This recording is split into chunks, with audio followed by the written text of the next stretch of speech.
Hey there, welcome. It's Louisa Tannermunson. I haven't even checked that I've got my right mic on. Let me just double check that. It's really daft to go live, isn't it, before checking everything? But hey, it is 7:35 a.m. on the 30th of August. I'm coming to you live from Portugal right now, and I'm running out of time today. I'm running out of time towards the end of the month, so I thought I'd record this live. To prevent me from fannying around with edits and stuff like that. It would be quicker. Anyway, this is the my summary for September 2023 for this sort of energetic update. And there's a few things going on. It's a kind of eerie month. That's the first thing that really occurs to me. We've only got 2 planet changes. Now, normally in the space of a whole month, you get Mercury and Venus, possibly Mars, on top of the sun and the moon. And sometimes you might get an outer planet or, Jupiter. There's always something going on. And this month, it's like eerie, like really, really eerie and quiet. So, we've got the sun changing signs on the 23rd, which is the equinox, which I do like the equinoxes because it's setting the scene for autumn. I can't even believe we're at the end of summer. I mean, where's that gone?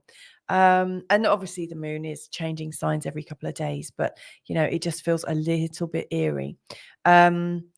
We've got quite a few retrogrades at the moment, and there's a lot of astrologers saying, oh my goodness, there's 7 planets retrograde at the moment. So as we go into September, we've got Saturn, Uranus, Neptune, Pluto and Chiron, and Mercury and Venus all retrograde at the same time. We've got Jupiter joining them on the 3rd. On the 4th, Venus comes out of retrograde, and then Mercury comes out of retrograde on the 15th. So yeah, sure, there's a lot of retrogrades. It's not rare, I don't think. I'm always noticing that there's a time every year when there's like 5 or more planets, sometimes as many as 7, retrograde. And that depends if you count Chiron, of course. Chiron's not actually a planet, but I treat Chiron with the respect that he might have if he was a planet. So I mean, I like to think in terms of, is it practical, So, lots of people are like, everything's retrograde. Oh. But, I see this as part of the natural ebb and flow. You'll have Jupiter and Saturn going retrograde between 4 and 5 months of every year. And then the others going retrograde between 5 and 6 months of the year. So there's always going to be something retrograde at some point. I think it's more rare when there's nothing retrograde. I think that's something to celebrate. But what does retrograde mean? Well, essentially, from our position on Earth, it looks like the planet has stopped in its tracks and is reversing. It's a bit like, you're looking out your front window and you hear a car approaching and it stops. And then you see the driver look over their shoulder and they start reversing back down. And they're doing it a bit cautiously, and then they pick up a bit of speed with their, reversing before thinking, no, I was going the right direction. And then they start moving again. Now, that's how it appears to us as we're looking at the planets, that the planet stops, goes backwards, then starts going forwards again. Now, energetically, what's been observed is that during these times, they're like a moment for us to stop, look, listen, pay attention. I always think Mercury retrograde, yes, it might cause a few hiccups here and there, with administration and emails and communications and stuff. But actually, we're already in the times where people feel it's okay to not answer emails anyway for months. So I actually think the Mercury retrograde times actually feel quite normal now. But I do acknowledge that they offer this period to reflect. And I always think the words, anything like retrograde, so you're rewinding, you're rethinking, you're reimagining, re-envisaging, replanning, reviewing, remarking, all sorts of different things.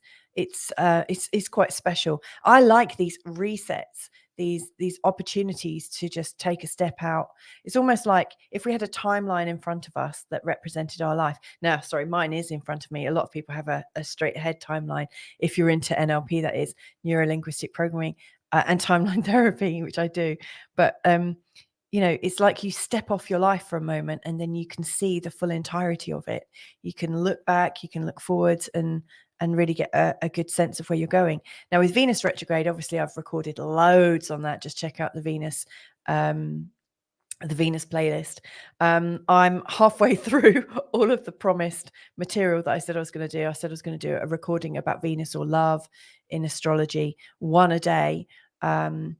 Yeah, I'm getting there. I've done lots actually about marriage dates and dating and how to know you've met your match and this, that, and the other. So check it out if you're single or about to get married. It's quite useful. So yeah, Venus retrograde has been helping us reevaluate our flow and how good are we at receiving love, affection, good fortune, and stuff like that. The other retrogrades, like Pluto, Neptune, and Uranus, I see those more as society stopping and looking and going, oh my God, did we really do that? Hang on, let's put on the brakes a bit. Just let's take a step forwards, a step backwards. Saturn and Jupiter, I think they're retrogrades. It's almost representing the relationship between us and what's out there. So for instance, like consciousness that's like coming to us from Pluto. Let's say it's something to do, with the way governments and controls are playing out. When Saturn goes retrograde or Jupiter goes retrograde, we get a little I always think Saturn and Jupiter are like connector planets. They're bridging the inner consciousness represented by Mercury, Venus, and Mars, and Moon and Sun, and also Pluto, Uranus, and Neptune on the far extremes of the solar system. Sorry, I know this doesn't sound very September-y, but I think it's kind of important. I'm going off on a bit of a tangent. So yeah, these retrogrades, they are there to reignite us with new purpose in a new way, and I think that's very special. So yeah, things might feel a bit sticky, but of course they are, because like not just you or me but we're all on this planet right now kind of putting on the brakes and thinking, hang on a second, how do I proceed, how do I move forwards, what's my role here? And of course, if we're all thinking in terms of what's my role here, then it could get a bit sticky, because if you believe in the law of attraction like I do and co-creation, we're all creating this stuck mess at the moment. We're all in the treacle trying to find our way and work out what's going on. And as we start to move forwards again, boy, is it going to start shooting forwards, all of it. And next month we've got like 2 eclipses. So, I think, and trust me, the annular solar eclipse on the 14th of August is super duper powerful. So yeah, there's a lot going on. Something else I noticed actually is Jupiter and Venus seem to be handing off on retrogrades. It's kind of interesting because, Venus is a benefic planet, as is Jupiter. They've both got a reputation for giving to us and helping us, and they are our helpful planets in astrology. And so Venus is retrograde until the 4th, and on the 3rd, Jupiter's going retrograde, and then Venus is going forwards. So it's like one stopping, and it's like, hang on. So what I wonder is, maybe the gift of the Venus retrograde is coming to the end, and now we've got the gift of Jupiter coming in. So if you think Venus is about reconnecting to flow in your personal life, and learn how to receive person to person, and how to feel more abundant in yourself, and all those kinds of beautiful learnings. I really, in this particular Venus retrograde, I've really recognized in a lot of the client work I've been doing, and also in my personal life, I've noticed where we would rather isolate ourselves because we're not prepared to go somewhere that makes us feel vulnerable. So for me, I've noticed that it's a test in vulnerability. Like, how comfortable are you to be vulnerable in your life right now? So when Jupiter goes retrograde, I think he's going to amplify that a little bit. I think he's going to take that he's going to take our newfound beliefs in receiving and enjoying yourself and being open to the good, and he's now going to help funnel it in from all the outer planets, as Jupiter does as a bridging planet. So I think bring it on. So anyway, that's my little retrograde rant over. Now, before I can see I've got people watching now. So if you do want to say hi in the chat room or ask me a question, please do. I'm really, really open to that. I love that kind of stuff. But anyway, I'm just going to carry on as is. So please don't feel like I'm not acknowledging you. I know you're there. So we've got this whole thing, September, is starting immediately after the last full moon of where are we? August. And there's a lot of stuff. I recorded my August update, obviously, at the end of July. And since then, in this last week, there's loads and loads and loads of astrologers and influencers talking. Oh my God, it's a really, really rare, super full blue moon. And I just want to say a couple of things about that, if I may, which I can because it's my show. So from astronomy doesn't actually speak of supermoons. It doesn't even acknowledge that. Supermoon is something that kind of we've decided upon. And essentially when there's a supermoon, what it means is the moon is 14% bigger and 30% brighter. So the moon is always coming closer to us and then moving out further away. I can see I've got a comment coming in, which is great. Oh, Nora, hello, good morning. Hi, I was listening, didn't want to interrupt you. It's all fine. It's very good. Thank you for joining me. So the moon is always not only doing its little orbit, but it's also getting closer to us and then moving away from us, closer and then away, almost like a jaybird flying in the sky. So it's got a bit of a dip. And when it's dipping and it's getting closer to Earth, it appears 30% brighter, it's 14% bigger. So it's going to be a big full moon, and it's going to be bright. Now, understanding that the full moon obviously brings up a lot of stuff in our emotions and rules the waters, and a lot to do with fertility and this, that and the other on the world. We can see that when it's closer, it's going to have a bit more of an effect on us. So yeah, I think that is important. And it's classed as a supermoon when it's within 90% of its closest approach to Earth. So if you think that the moon is coming closer to Earth, it's when like 100%, when it's actually on Earth. Is obviously we're not going to be reporting about that because there'll be some kind of disaster.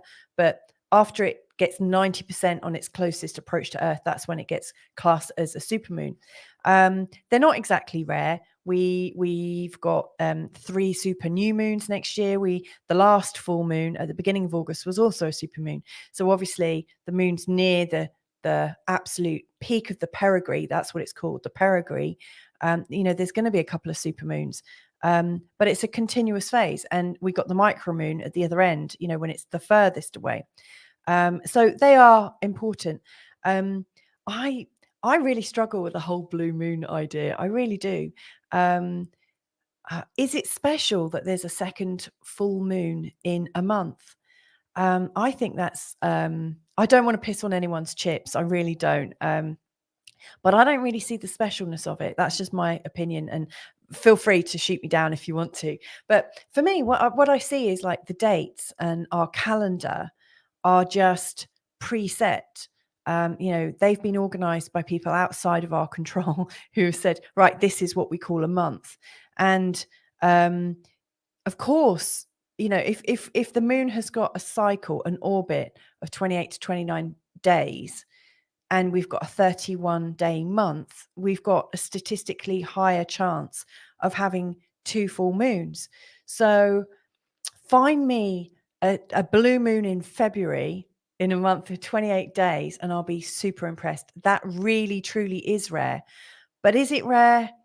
I mean, it's just a natural cycle that's going. And I don't think the fact that there's a second full moon in a month necessarily makes it more special. I just see all the full moons. Maybe I'm more about equality to all full moons. I don't know, but I'm sure I'm going to get a bit of heat about this. Because, people are, talking about, oh, super rare. It's a blue moon and this, that, and the other, and it means this. I prefer to just look at the astrology of it. And I think it is a very powerful full moon. So let's bring this on. So, so I'm going to break this down from the 1st of September. I'm going to stop at the 15th, where it's a good midpoint, but it's also the date of the new moon, and then go to the end and talk about some of the patterns along the way. Some of the things I'm going to be talking about are the lovely grand trine that we've got all month between Pluto, Uranus, and Mercury. I say it's all month. It fades in the middle because Mercury is going retrograde still.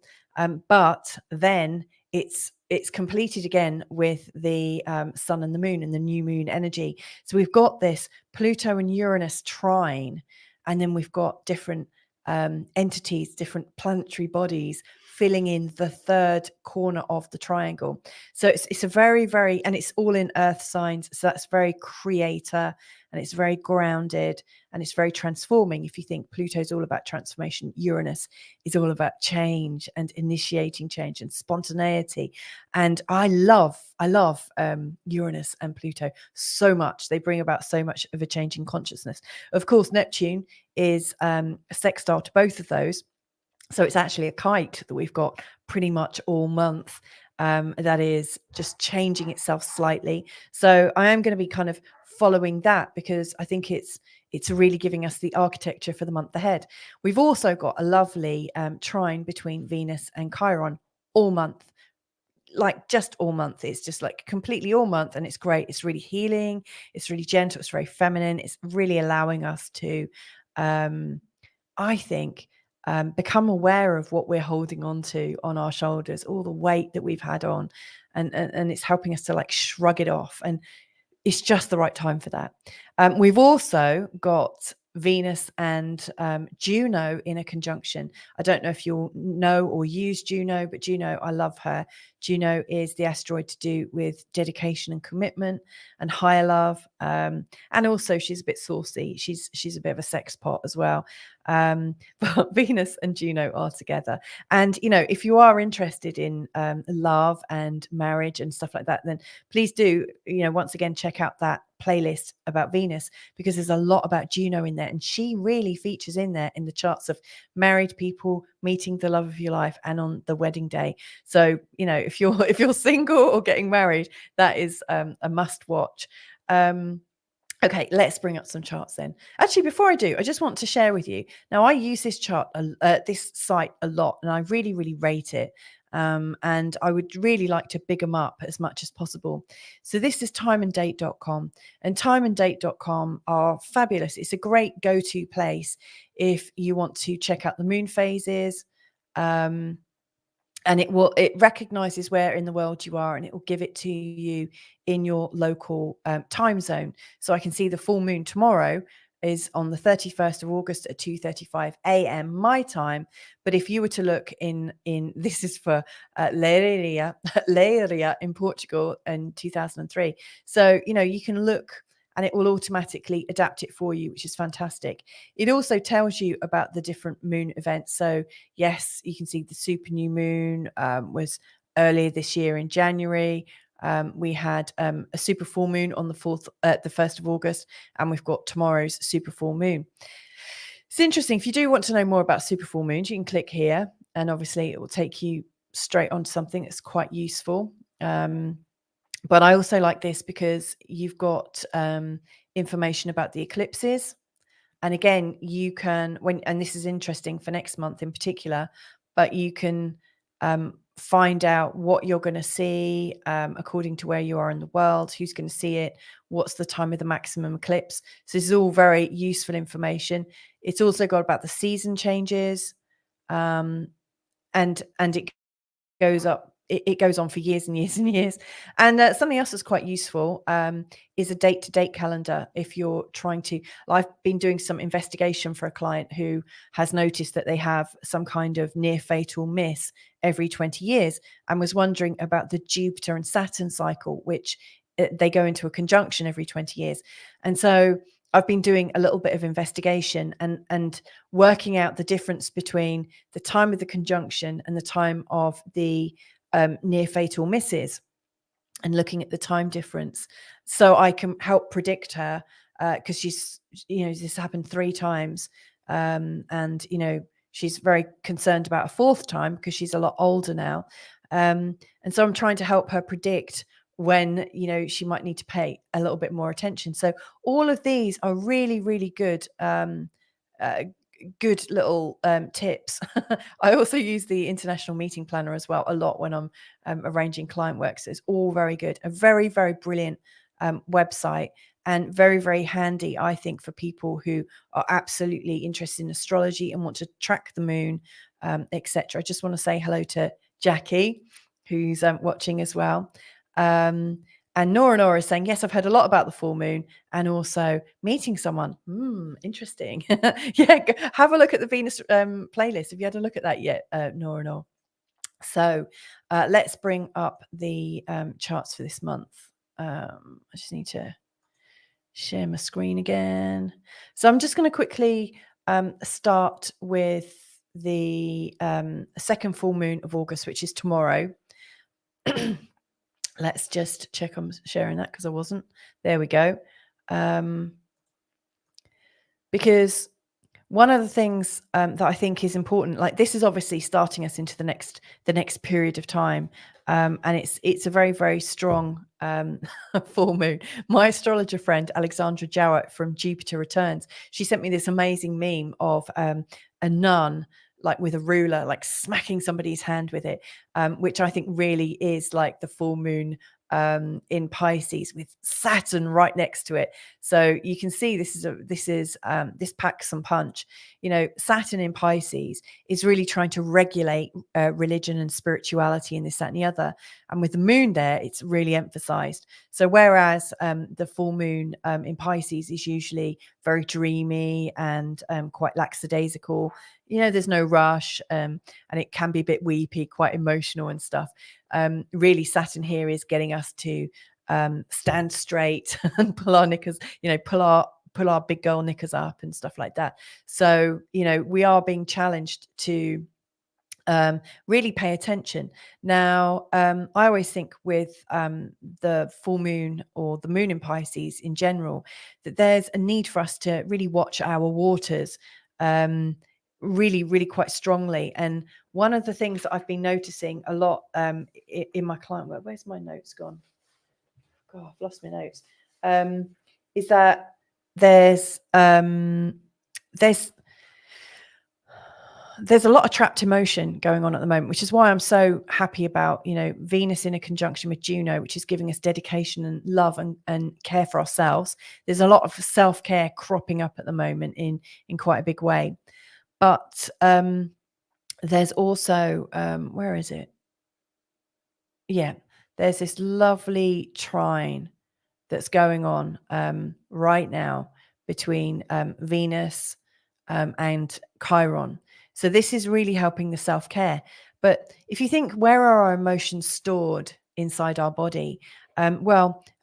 Our emotions are everywhere. I think they the waters that we swim in our body, like water is like liquid crystal. It's completely programmable. And if you're interested in that, you can look at the scientific work of Masaru Emoto, who studied the link between vibration and frequency, and words like hate and evil and acid and love and peace and joy.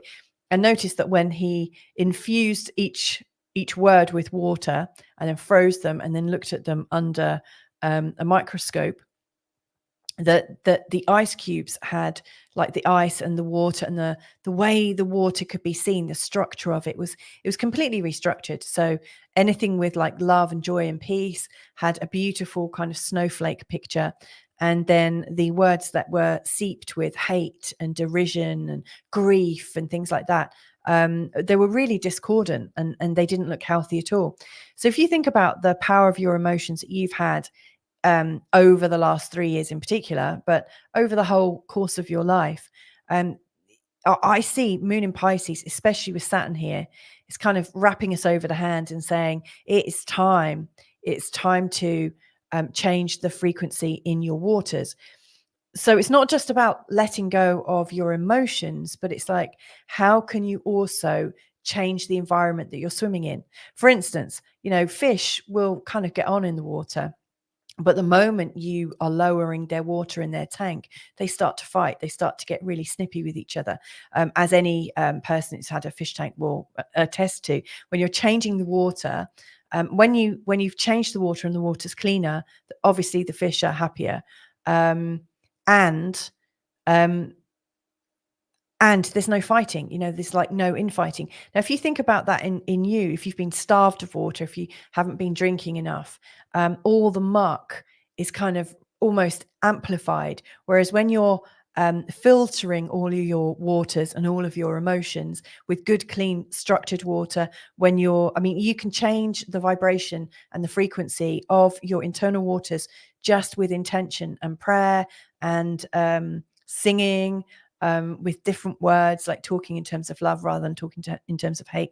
So I would absolutely say in this month ahead, especially around this time of the full moon, you can get prepared by noticing when you're feeling dis-ease and when you're holding on to something that doesn't seem to be good. Really noticing that self-chat, and if it's negative and that it's programming your water, start to change your water. And obviously Pisces is the two fish, so it's time for us to change our waters and to release our emotions and replace them. I think you have to replace things. If you're letting go of old thoughts, you need to replace them with great ones, or at least ask the universe, how can I, what's the next best thought I can come up with right now? And see what comes up. What's going to uplift me right now? Also, I would also say, like with aquariums, anyone that's had fish, if their fish get ill, they don't think, oh my God, they've caught something. You actually think there's something in the water. There's something in our environment that's not suiting us. And again, you need to clean out the environment. So I think this is a very sort of strong environmental nudge. Venus and Chiron can do a lot to help us acknowledge where we're holding on to things and where we might need to release things. And also with Juno, it's gentle, it's helpful. And yet we also need to have some personal responsibility. We need to clean our waters. So I think that's really important. Anyway, let's have a look. 1st of September then. Now I've put in Eris. I've also put in Nessus and Deianira. Asteroid Deianira is about victimhood. Nessus is a dwarf planet from miles away, and is noted for being quite a cruel character. I've had a lot of people contacting me recently about abuse patterns and victimhood and stuff like that. So I've just got them in there anyway, because I'm paying attention to where they are. And Eris is a bit of a warrior. And, she's so close to the North Node at the moment. She's so close to, she wants everything revealed. She wants everything. She wants all things that are hidden and that are not fair to be known. So I think that's very interesting that the North Node is in a conjunction with her. I was prompted by Aurora Astrology that later on this month, from the 24th of September until the 17th of October, Mars will also be on the South Node. So these two are going to be in opposition. That's going to be an interesting time for for October. Anyway, the September then, the first week, it's really interesting because normally we've got lots of moving planets, everything moving normally, so, here's Venus retrograde, Mercury's retrograde. And so they're not changing signs this month. And because they're not changing signs, they're not making any new connections with planets, like usually at the start of the month, Venus might be in a trine with Chiron, but by the end of the month, she might be in a square to, I don't know, Vesta or something, but because she's been retrograde or is retrograde and then is going direct and then slowly moving forwards again, she's not really making that many more aspects. Same with Mercury. So when I've been looking through my ephemeris, which you can see here, like all of those yellow marks, all the planet changes and connections and stuff like that going on in August. And then if you look at this side and this side, it's really, I haven't marked hardly anything down because there's not much going on. The only real switches are the planetary changes. The moon changes, you know, where the moon is connecting to Neptune. So we're starting this month and the moon is in a conjunction with Nessus and in a conjunction with Neptune. So it's quite a watery start to the weekend. Later on the 1st, we've also got Mars connecting in an inconjunct. See that green dotted line to Saturn? That's an interesting one. Inconjuncts are, I think, slightly magical, but also slightly difficult to realize the full potential of. But essentially, Mars and Saturn are they've got 150-degree difference between them that is considered really quite special. So you've got the energy of Mars that's not working at full pelt. It's in the sign of Libra. It's not that, dynamic in the sign of Libra. You've also got Saturn in the sign of Pisces. Again, Saturn's not that comfortable in Pisces. And these guys are known as malefics. So there's two kind of planets that can have quite a difficult effect on us, kind of disempowered but connecting. It's almost like they're getting together and saying, hey, I know the zodiac's slightly against us right now, but let's get together. What I see this is as a calm reorganization. It's a possibility for us to reorganize our strength and also get clearer in terms of our belief systems. But I don't necessarily think it's that powerful. But that's likely to, we'll be feeling the energy of that for quite a few days. So it's like a calm acceptance of what is rather than a fighting against the status quo. On the 4th, we've also got Mercury in a trine with Jupiter, which is going to be helping us to get a lot more talkative and share a lot more. And then on the 6th, we've got the Sun and Mercury connected. And then on the 7th, Venus and Mercury are exactly 30 degrees away from each other.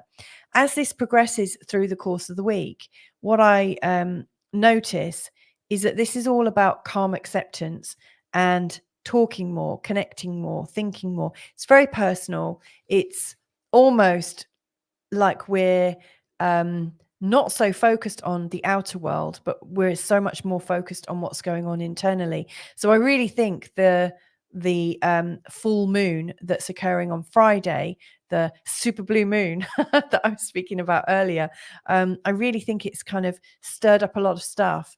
And in this first week, we're just working it out. In the second week, we have got the Sun going into a trine with Jupiter. And then the only thing we've really got are the movements of the moon. So where is the moon during this time? Well, let me just quickly go through. I can see we've got some comments coming in, so I'll catch up on those in just a second. So in the second week, the moon starts off in the sign of Cancer. So again, we're feeling a little bit emotional and probably quite traditional, probably wanting to keep ourselves to ourselves a little bit and just be around people that we can really, really trust. The moon is in a conjunction on the 8th in a trine with Saturn on the 8th, which will help us to feel like we're getting our emotions in check. We're getting a sense of perspective. We're also knowing how to defend ourselves because the moon is in a square to Mars. As the week goes on, we've got quite a nice day on the 9th when energy is flowing really nicely between the moon and Venus, the moon and the Sun, and the moon and Jupiter. So we should be feeling quite optimistic around the 9th. And then the 10th gets a bit exciting with like new ideas and initiations, and also quite dreamy and imaginative. So get that going for you. We've also got a bit of a control issue later on the 10th when the moon goes into opposition with Pluto. That's always something to pay attention to. And then as we're going through the rest of the week, the 11th has a lovely conjunction with Venus and the moon. So it's gently helping us. And as the thing that I really I'm paying attention to here is on the 13th. On the 13th, the moon is in opposition to Saturn and it's in a conjunction to Mercury. So Mercury must therefore also be, not working very well with Saturn either. And that's really quite critical. And so I would say watch you're not unwinding all of the work that you've done on yourself, where you've really been tuning into yourself, your waters, your emotions, what needs to be healed, what needs to come forwards, etc. So yeah, that's my thoughts for the first 2 weeks. I realize now I was a bit adventurous in doing a live stream because I'm going to get kicked out of the studio in a minute for my husband's daily live stream at the same time every single day. So I'm going to do this in 2 parts. And also look at the the 5-minute forecast for every sign of the zodiac.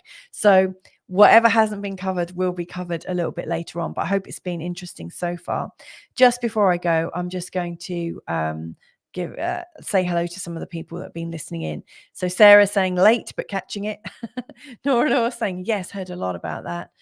Sarah saying we are changing the environment that my fish is swimming in. Oh, isn't that good timing? I like synchronicity. Nora is saying great advice. Thank you. I am just working on this. Sarah's also saying our 14th wedding anniversary is September the 12th. Hang on 1 second. Let me just double check. September the 12th. Ooh, well, it's exciting. The moon is in a square to Uranus and in a semi-square to Mars. I would, if I was in your shoes, Sarah, for your wedding anniversary, I would do something active, where you are kind of being conscious and deliberate creators of your life.